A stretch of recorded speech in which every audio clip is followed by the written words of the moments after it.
Hello, welcome to my class. My name is Kesziregbe. In this class, I want to show you guys how I make my headband wig using hand sewing or just using my simple thread and needle.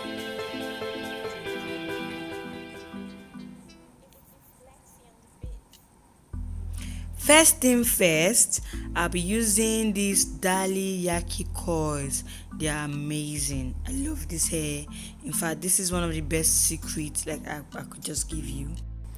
I could talk about this hair all day, but what I just want to say is that it's a great hair that you should always use. And this is the cap I'm using, is a dome cap. I advise you to use this cap when you are making your headband wig. So the first thing I'm doing, you can see I just held it out the way I bought it out from the pack, and I'm cutting the sides because I don't want to lose that style, that bob style it has. Okay, so you don't want to open it up before cutting. You just cut the way you see it so that you can just fix the hair to give you that pattern, if it is a bob pattern or the feathers pattern. So I'll just start sewing based on the pattern that I'm going for. I think I was going for more like a bob or feathers. I can't really remember right now. It might be a feathers pattern. So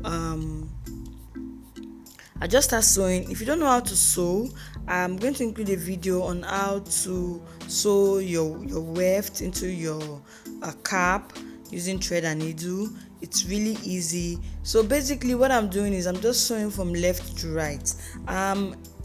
In this particular video, I did not draw out the patterns from the back until I got like towards the front, but in the other videos you see how to draw your patterns, and you can do that. Make sure you draw your patterns so that you can just follow that particular pattern all the way to the end. It's going to be really easy for you to do that. If you're a beginner, please make sure you draw the patterns before going ahead to sew it, because if you miss out on the pattern, your headband wig will not come out the way you want it. And initially when I started making my headband wigs, it used to have like bumps on the side because my patterns did not fit the style I was going for. So I can't emphasize this enough. Please watch the video on how I create the patterns, practice and follow the patterns when sewing yours. So just keep continue watching the video, and you see how I just continued sewing from left to right. Another thing I want you to notice is the amount of space I leave before going up. I don't make it so close, because if you do that, you exhaust all your hair. This is very important. At the back, you need to leave about 2 inches and before you go to the next step. Okay, so don't feel like the space is so much. It actually is not. It's not. When you wear the cap, you won't even notice that much space you left. So notice that I left about 2 inches to go to the top. That is also very important.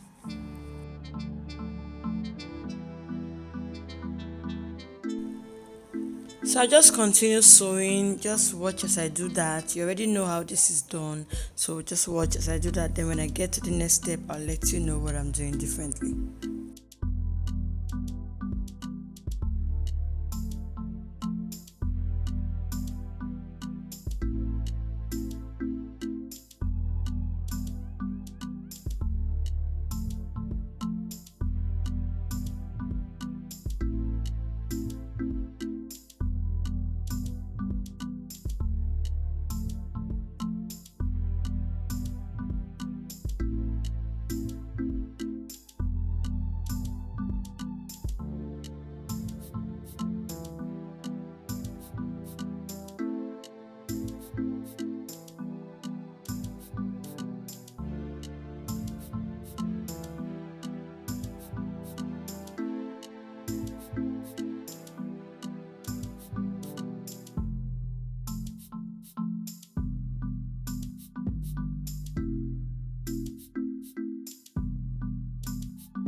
So I've gotten to the mid section of the hair, and after this point I'll start drawing my lines, but I advise you to draw your lines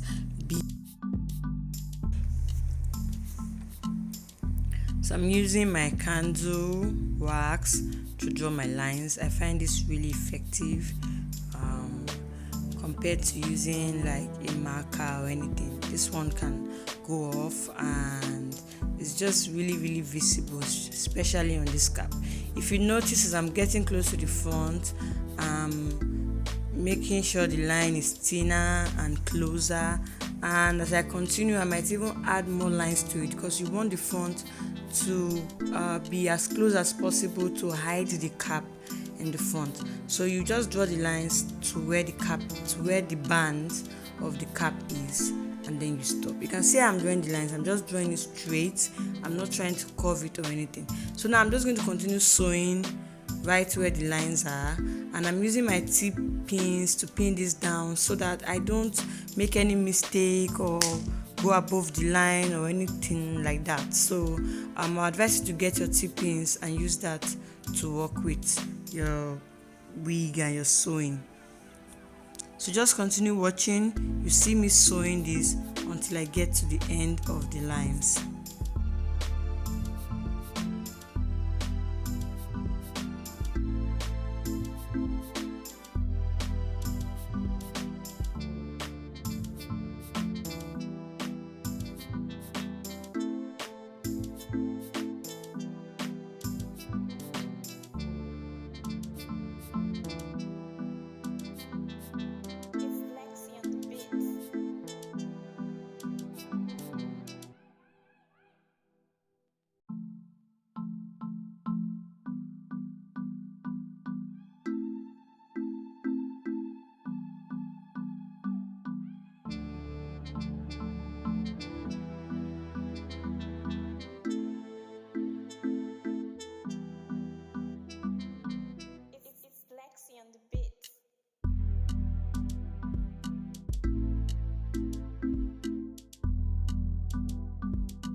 So this is the headband which I already sewed. I have a video too that will show you how to cut your headband, how to sew it, how to add whatever to it and everything. So because I'm using thread and needle, I'm also going to use my thread and needle to sew this. Okay, so I'll just gradually begin to tack this right there, so you can see how I place this on top of the headband so that it covers the band of the actual cap, and this band is going to be different from that one. So I'm placing it right there. I'm using my T-pins and everything that I have to put it in place so that I can start sewing. And gradually I'm just going to sew. You want to sew in such a way that your stitches would not be visible. Okay, so you want to take your time and sew this as gradual as you can. I always advise that use your zigzag machine for this, but if you don't have that, you can still use your hand sewing. You just have to be really careful and take your time to do that.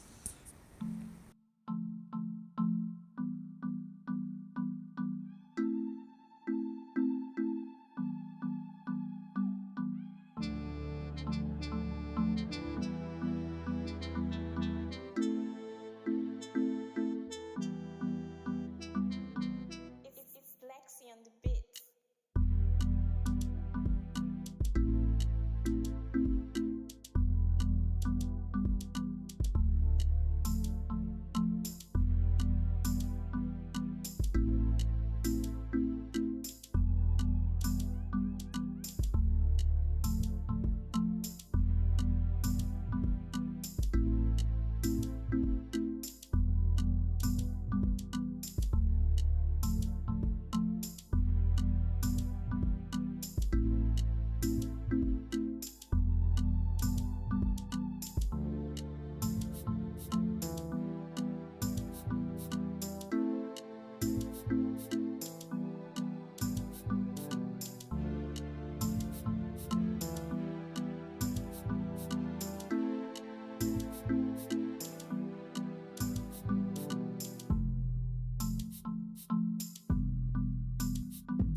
This part of making this headband wig is going to take a while. I have to be sincere with you, but you have to be patient. And when I'm done, I'm going to be adding 3 combs. You can make yours 4, but what I did is I'm adding 2 to the front and 1 at the back. You can add 2 to the front and 2 at the back if you wish.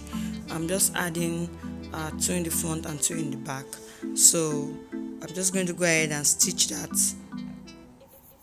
at the front and at the back. And when I'm done, we have our wig. You can see the wig is ready. It looks really perfect. It looks really nice.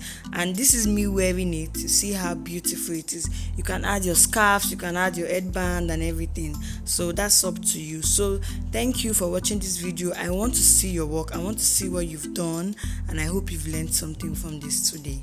Bye.